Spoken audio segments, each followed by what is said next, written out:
চায়ের সাথে খাওয়ার জন্য ঝটপট এই নিমকিগুলো বানিয়ে নিতে পারেন। ঘরে থাকা সামান্য কিছু উপকরণ হলেই কিন্তু ঝটপট এইরকম মুচমুচে নিমকি খুব সহজেই বানিয়ে নেওয়া যাবে, আর খেতেও কিন্তু খুবই ভালো লাগবে।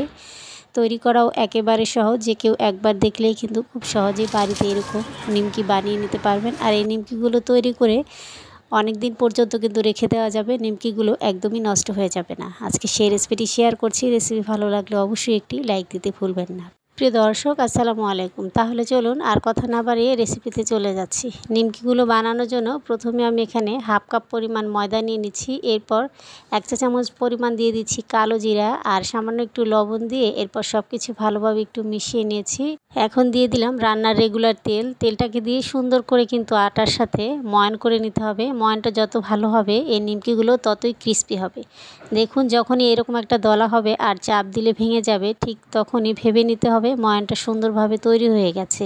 এরপর যেটা করতে হবে, নর্মাল পানি দিয়ে একটা ডো মাখিয়ে নিব। পানিটা অল্প অল্প করে দিয়ে এরপর ডোটাকে মাখিয়ে নিতে হবে। আর এই ডোটা একটু শক্ত করে মাখাতে হবে, এতে করে নিমকিগুলো বানাতে অনেক সুবিধা হবে।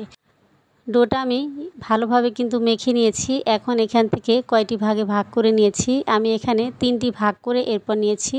এখন ডোটাকে আমি ঢেকে 5 মিনিটের মতো রেস্টে রেখে দিচ্ছি। আর অন্যদিকে এখানে 2 চা চামচ কর্নফ্লাওয়ারের সাথে 3 টেবিল চামচ পরিমাণ রান্নার তেল একটু মিশিয়ে নিচ্ছি। এইটা নিমকি বানানোর জন্য কাজে লাগবে, তাই এটা আগে মাখিয়ে নিয়েছি। তো মাখানো হয়ে গেলে এখন এখান থেকে একটি লেচি নিয়ে আর বাকি লেচিগুলো একটু ঢেকে রেখে দিচ্ছি। এরপর একটু ময়দা ছড়িয়ে দিয়ে একটা রুটি বেলে নিতে হবে।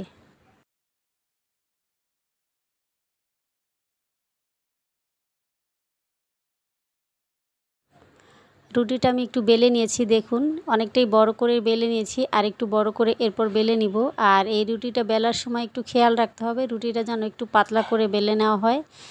তো দেখুন, আমি এতটুকু পাতলা করে বেলে নিয়েছি। যেভাবে আমরা রুটি তৈরি করে খাই ঠিক তার থেকে একটু পাতলা করে বেলে নিতে হবে। এরপর যে আগে মিশ্রণটা তৈরি করে রেখেছিলাম সেই কর্নফ্লাওয়ারের মিশ্রণটা এখানে আমি দিয়ে দিচ্ছি। দিয়ে চারপাশে একটু হাত দিয়ে ভালোভাবে একটু লাগিয়ে নিচ্ছি।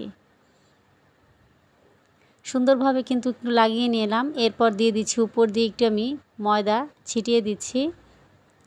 দেওয়ার পর আবারও উপর থেকে আরও একটি রুটি আমি এখানে দিয়ে দিচ্ছি। রুটিটা দেওয়ার পর একটু চেপে দিয়েছি। এরপর আবারও কর্নফ্লাওয়ারের মিশ্রণটা দিয়ে দিয়েছি। দিয়ে সমস্ত রুটির গায়ে ভালোভাবে মিশিয়ে নিতে হবে।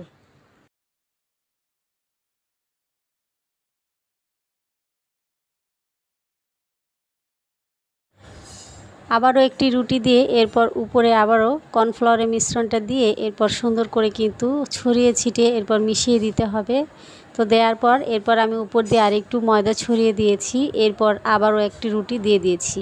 এইভাবে করে একে একে 3টি রুটি কিন্তু আমি দিয়ে দিয়েছি। এরপর আবার উপর দিয়ে একটু কর্নফ্লাওয়ার মিশ্রণটা দিয়ে দিতে হবে। এভাবে যতবার রুটি দিবেন ততবারই কিন্তু কর্নফ্লাওয়ার মিশ্রণটা মাখিয়ে এরপর রুটিগুলো দিয়ে দিতে হবে। আমি এখানে 3টি রুটি তৈরি করে নিয়েছিলাম, তাই 3টে রুটি আমি নিমকি তৈরি করে নিব। আপনারা চাইলে আরও বেশি করেও তৈরি করে নিতে পারেন। বাকি মিশ্রণটা উপরের রুটিতে দিয়ে এরপর উপর দিয়ে আবার একটু ময়দা ছড়িয়ে দিয়ে এরপর একটি ভাঁজ দিয়ে দিচ্ছি। দেখুন, ভাঁজটা কিন্তু খুবই সহজ। যেভাবে পরোটা তৈরি করেন ঠিক সেভাবে করেই ভাঁজটা দিয়ে দিতে হবে। এই ভাঁজের মধ্যেও আবার একটু কর্নফ্লাওয়ার আমি এখানে দিয়ে দিচ্ছি। তো চেষ্টা করবেন প্রতিটি ভাঁজেই যদি কর্নফ্লাওয়ার মিশ্রণটা দেওয়া হয় তাহলে কিন্তু নিমকির যে লেয়ারগুলো সুন্দরভাবে কিন্তু বোঝা যাবে। এখন আমি ঢেকে 5 মিনিটের মতো একটু রেস্টে রেখে দিচ্ছি। এতে করে একটু অনেকটাই নরম হয়ে যাবে আর বেলতে অনেকটা সুবিধা হবে। তো 5 মিনিট পর আমি বাটিটা উঠিয়ে নিয়ে এবার বেলনি দিয়ে হালকা হাতে একটু বেলে নিচ্ছি। আমি এভাবে কোনাকুনিভাবে বেলে নিয়েছি একটু লম্বা করে। তো দেখুন, রুটিটা কিন্তু এইভাবে করে আমি একটু লম্বালম্বিভাবে বেলে নিয়েছি। আপনারা চাইলে স্কোয়ারও বেলে নিতে পারেন। এরপর চারপাশের অংশ থেকে একটু কেটে বাদ দিচ্ছি, এতে করে লেয়ারগুলো সুন্দরভাবে কিন্তু বোঝা যাবে। তো এগুলো ফেলে না দিয়ে এগুলো তেলের মধ্যে দিয়ে কিন্তু ভেজে নিতে পারবেন। এখন ছুরির সাহায্যে আমি 3টা ভাগে ভাগ করে নিব। এরপর আমি নিমকিগুলো শেপ দিয়ে দিব। আসলে এই নিমকিগুলো তৈরি করা কিন্তু খুবই সহজ। মাত্র 10 মিনিট সময় হলে কিন্তু ঝটপট এইভাবে আপনারা নিমকিগুলো বানিয়ে নিতে পারবেন। আর এইভাবে নিমকি বানিয়ে কিন্তু অনেক দিন পর্যন্ত সংরক্ষণ করে রেখে দিতে পারেন, নিমকিগুলো ভালো থাকবে। এখন আমি এক সাইড থেকে একটু ভাঁজ দিয়ে এনে এরপর কেটে নিয়েছি। দেখুন খুবই সহজ। আর এই যে মাথাটা আছে না, এই মাথাটায় হালকা একটু পানি লাগিয়ে এরপর চাপ দিয়ে লাগিয়ে নিতে হবে। এখানে আমি একটু পানি দিয়ে দিচ্ছি, এতে করে মাথাটা খুব সুন্দরভাবে সিল হয়ে যাবে। তো এইভাবে একটা ভাঁজ দিয়ে নিতে হবে, এরপর চাকু দিয়ে একটু কেটে নিতে হবে। আপনারা চাইলে স্কোয়ারভাবে কেটে নিতে পারেন। এরপর মাথার মধ্যে একটু পানি লাগিয়ে এরপর মাথাটা হাত দিয়ে একটু চিপে দিলে কিন্তু মাথাটা সুন্দর করে সেট হয়ে যাবে। তো দেখুন এভাবে করে আমি নিমকিগুলো কেটে নিয়েছি। সবগুলো নিমকি তৈরি হয়ে গেছে। এখন এই নিমকিগুলো ভেজে নিতে হবে।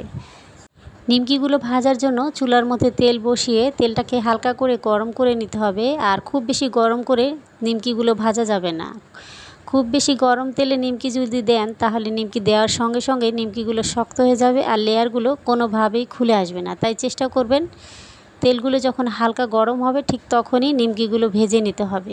এরপর চামচ দিয়ে একটু তেলটা নিমকির গায়ে ছড়িয়ে দিবেন, এতে করে লেয়ারগুলো ভালোভাবে কিন্তু বেরিয়ে আসবে। 2 থেকে 3 মিনিট একটু সময় নিয়ে আমি ভেজে নিয়েছি। আর নিমকির সুন্দর একটা কালার চলে এসেছে। এখন চুলা থেকে উঠিয়ে এনেছি। দেখুন নিমকিগুলো কিন্তু অনেক সুন্দরভাবে লেয়ারটা বোঝা যাচ্ছে, দেখে নিশ্চয়ই বুঝতে পারছেন। একইভাবে কিন্তু সবগুলো নিমকি আমি ভেজে নিয়েছি। রেসিপি কেমন লেগেছে অবশ্যই কমেন্ট করে জানাবেন। ভালো লেগে থাকলে অবশ্যই লাইক, কমেন্ট, শেয়ার করবেন। এরকম সহজ এবং মজার রেসিপি পেতে অবশ্যই চ্যানেলটিকে সাবস্ক্রাইব করে নিয়মিত সঙ্গেই থাকবেন।